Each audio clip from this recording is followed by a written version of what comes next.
Hola estudiantes, en este video vamos a trabajar el tema número 5 sobre el modelo de industrialización por sustitución de importaciones en América Latina. Vamos a analizar el caso particular de la Argentina, cómo esta nación desarrolló su modelo de industrialización, y luego vamos a ver en un segundo video algunas características del modelo ICI en la región a través del análisis de algunas tablas estadísticas.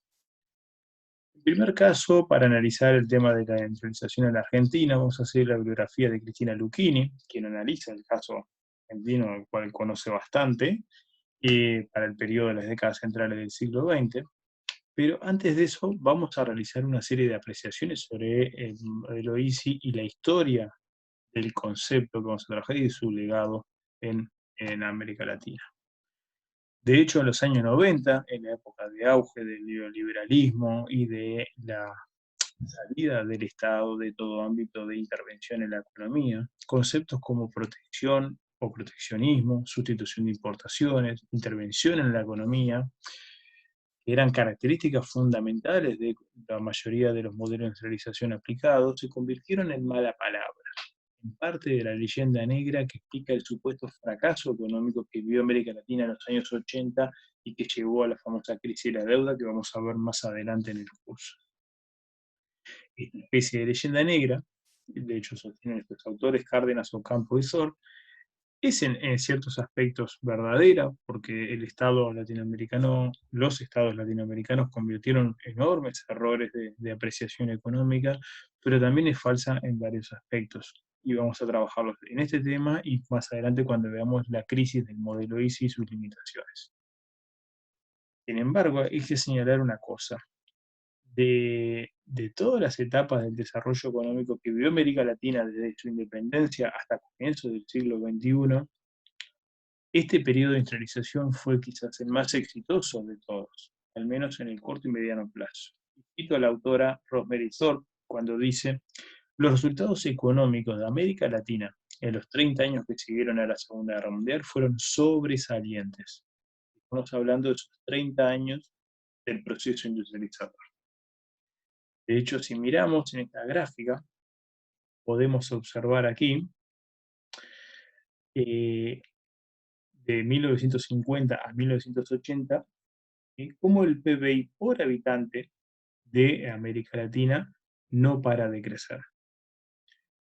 Observemos la evolución y en estos 30 años de prácticamente crecimiento continuo de la renta per cápita de los habitantes de América Latina, que crecen a un 2,6%, fíjate que dice AA, significa acumulativo anual.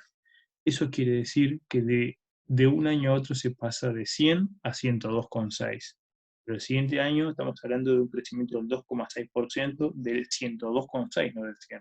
Por lo tanto, ese efecto se va acumulando en el largo plazo, y esto lo podemos ver en términos muy sencillos como en 1950, la renta per cápita de un latinoamericano, es decir, el ingreso promedio de un latinoamericano era de en torno a los $2.500, dólares de 1990, como nos indica aquí el título.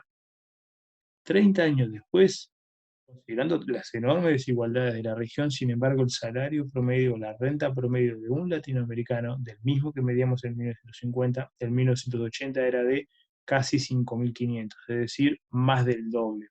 Eso es lo que significa 2,6% acumulativo anual durante 30 años, para que vean la magnitud de este impacto. Y si lo miramos en términos de la historia latinoamericana, el periodo de la posterior independencia, donde el crecimiento fue prácticamente nulo, donde vemos en 1870-1913 que es básicamente el modelo agroexportador, donde la tasa de crecimiento acumulativo anual fue de 1,8%, interesante, donde el periodo de entreguerras, y donde estuvo la Gran Depresión, cae la tasa de crecimiento a 1,4%. Aquí encontramos la explicación de Rosemary Thorpe. Entre 1950 y 1980, el PBI per cápita crece a una tasa de 2,6% anual, para caer luego en los años 80 y 90 a casi 0,3%. De todos los periodos de la historia hasta llegar a entrar el siglo XXI, es sin duda en este sentido, en cuanto a la generación de riqueza, el periodo más exitoso de la historia latinoamericana. Ahora, ¿Qué llevó a Argentina y América Latina en general a ensayar un nuevo modelo productivo, a un nuevo modelo económico? No fue el azar ni tampoco fue un plan preconcebido, fue simplemente la necesidad. ¿Por qué? Porque el modelo agroexportador que caracterizaba a la región sufrió dos grandes shocks. El primero fuerte, pero no mortal, que fue la Primera Guerra Mundial, pero el segundo sí fue devastador, que fue la Gran Depresión que vino a continuación de la crisis del 29 y que se va a mantener hasta 1932, que es el pozo de esta depresión, aunque los efectos de la misma van a seguir por lo menos hasta 1937. ¿Y qué pasó allí? Bueno, sin entrar en mayores detalles, aquí en esta tabla podemos observar que analizando el comercio mundial, lo vemos en World Trade, ¿sí? Lo que tenemos es que en términos, considerando los números índices, para no manejar los volúmenes en el monto, ¿sí? No manejar las millones de toneladas de mercadería que se intercambiaban, si consideramos que lo que se intercambió en 1929 lo hacemos equivaler a 100, en 1930 pasa a 81, en 1931 a 58 y en 1932 a 39. ¿Qué significa esto? Explicándolo en criollo. Bueno, que del 29 al 30 el volumen de comercio mundial cae un 19%, porque esto es lo que nos explica el número de índice. Son números porcentuales. O sea, en 1930 se comerciaba el 81% de lo que se comerciaba en el 29, una caída del 19%. El año siguiente, en 1931, la caída acumulada entre el 29 y el 31 es de un 42%, porque se cae al nivel de 58. Y en 1932 todavía es peor, llegando a una caída del 61% del volumen de comercio, o sea, de la cantidad de mercancías intercambiadas. A esto hay que sumarle los precios. Un 93 en 1930, es decir, una caída del 7%. En 1931 la caída acumulada del 85%, y en 1932 es de un 75%, por lo tanto cae un 25%. Si combinamos el efecto precio por cantidad, tenemos la magnitud, ¿sí? Hay una enorme caída en los ingresos de todos los países producto de que se comercian menos bienes y esos bienes además a un menor precio. Una crisis deflacionaria. Ahora bien, esta crisis no afecta a todos por igual, si bien sacude al mundo entero. Para eso vamos a ver la segunda tabla que aparece aquí debajo, donde tenemos los rubros de food, que es alimentación, raw materials, materias primas, y manufactures, que entendemos claramente como bienes industriales. Y aquí observamos este mismo fenómeno que veíamos hoy de caídas en los precios. Fíjense que para los alimentos, el saldo hacia 1932 es de una caída del 48%.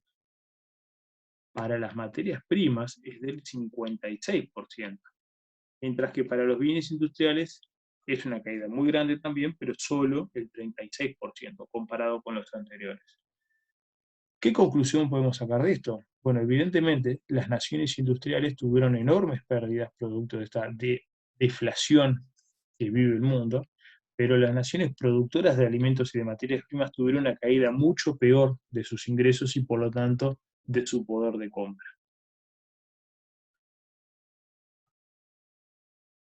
Aquí lo podemos ver de otra manera en esta tabla, donde vemos en 1929 que el comercio mundial de todo el mundo representaba la suma de 3.000 millones de dólares de la época.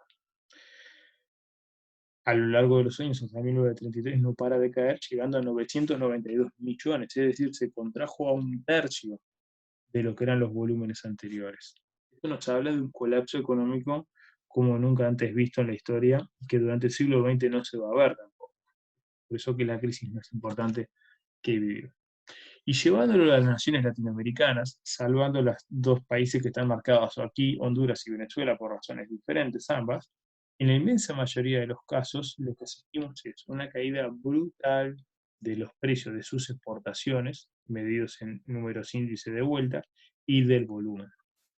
Y volvemos a repetir un par de conceptos. ¿Qué quiere decir esto? Bueno, si el precio promedio de las exportaciones de Argentina era de 100, vamos a suponer, $100 por kilo de carne vendido, o por tonelada de carne para ser más preciso, en 1928. En 1932, el precio de esa misma tonelada de carne, que antes obtenía $100 Argentina, ahora recibe $37. Es decir, está cobrando $63 menos por el mismo producto. Pero además tenemos que observar en el volumen de las exportaciones, ¿sí?, que hay una caída del 88. O sea, se pasa de 100 a 88, un 12%. No es quizás el efecto más dramático, pero si sumamos la enorme caída de precios más esta pequeña caída en volúmenes, entendemos este concepto que aparece aquí, que son los términos de intercambio. ¿Qué quiere decir esto? Que básicamente, cuando pasa de 100 a 68, y Argentina, con la misma producción que antes, puede comprar un 32% menos. Es decir, su poder de compra pasa de 100 a 68. Por lo tanto, nos encontramos con un país que ante una misma capacidad productiva tiene que menos capacidad económica para adquirir todos los demás bienes que precisaba. Consideremos que el caso de Argentina como paradigmático del resto de América Latina. Producen bienes agropecuarios con los cuales obtienen el dinero suficiente para comprar el resto de lo que precisan, que son básicamente bienes industriales, algunos bienes de consumo, algunos alimentos, pero también bienes de lujo. ¿Qué hacer ante esta situación? Bueno, claramente estos datos lo que nos indican es que los países latinoamericanos y Argentina en particular en los años 30 se encuentran ante que un mercado mundial que está cerrado, donde no hay mercancías, porque las caídas de la producción son dramáticas, pero aunque hubiese tampoco tienen con qué pagarlas, porque los precios de sus exportaciones cayeron dramáticamente. Entonces, de una forma básicamente intuitiva y sin proponerse expresamente, no tienen más remedio que ensayar una industrialización por sustitución de importación. Es decir, es lo que había. O lo producimos nosotros o dejarlo de consumir. En este gráfica lo que vemos aquí son los enormes vaivenes que se viven entre guerras y que explican por qué la ruptura de el modelo agroexportador que ya no encuentra continuidad. El primer shock en torno a la Primera Guerra Mundial, el segundo, luego la Gran Depresión, y hacia fines de la década del 30, que se recuperan los niveles de actividad previos, es claro que la forma de continuar creciendo ya no pasa por seguir abriéndose al mundo exportando bienes industriales, sino que bienes agropecuarios, perdón, sino empezar a producir aquello que antes se compraba fuera. Además, recordemos que en 1939 comienza la Segunda Guerra Mundial, por lo cual nuevamente vuelve a interrumpirse el circuito comercial mundial, lo cual acelera aún este proceso industrializador.